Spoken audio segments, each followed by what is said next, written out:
அந்நாட்களில் உலகமெங்கும் குடிமதிப்பு எழுதப்பட வேண்டும் என்று அகஸ்துராயனால் கட்டளை பிறந்தது. சீரியா நாட்டிலே சிரேனியு என்பவன் தேசாதிபதியாக இருந்தபோது இந்த முதலாம் குடிமதிப்பு உண்டாயிற்று. அந்தபடி குடிமதிப்பு எழுதப்படும்படிக்கு எல்லாரும் தங்கள் தங்கள் ஊர்களுக்கு போனார்கள்.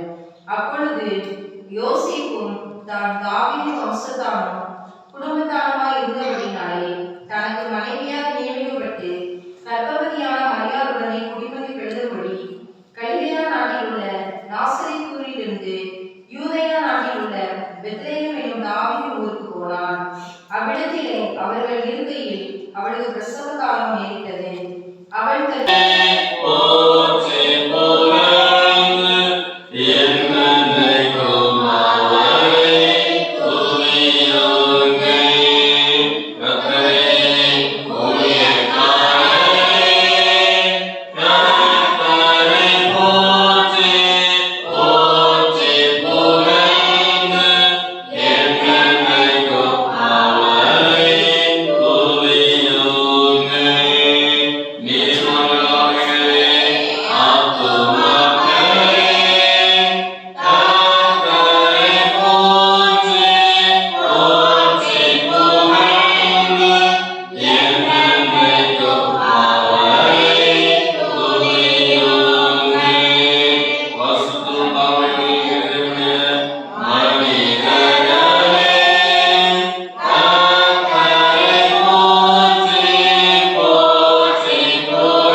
சொந்த வார்த்தையை போதிக்கிறதுக்காக நான் வரல, என்னுடைய சொந்த கருத்துக்களை சொல்றதுக்காக நான் வரல.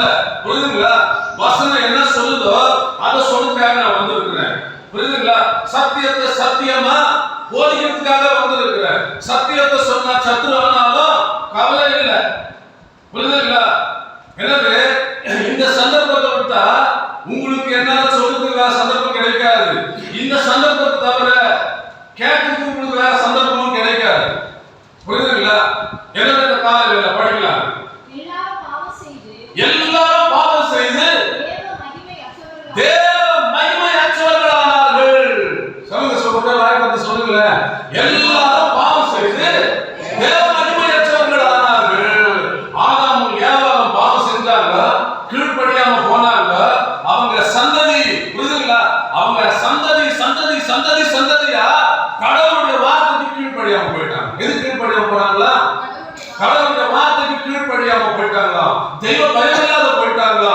சத்தியத்தை அறிவில்லாம போயிட்டாங்களா? மனம் போன போக்குல போனாங்க, போய் அழிந்து போனார்கள் அப்படின்ற விஷயத்தை நம்ம பார்க்கணும். புரியுதுங்களா? எல்லாரும் பாவம் செய்து தேவ மகிமையற்றவர்கள் ஆனார்கள். நம்மள கூட சேர்த்து சொல்றாரு. யார சொல்றாரு?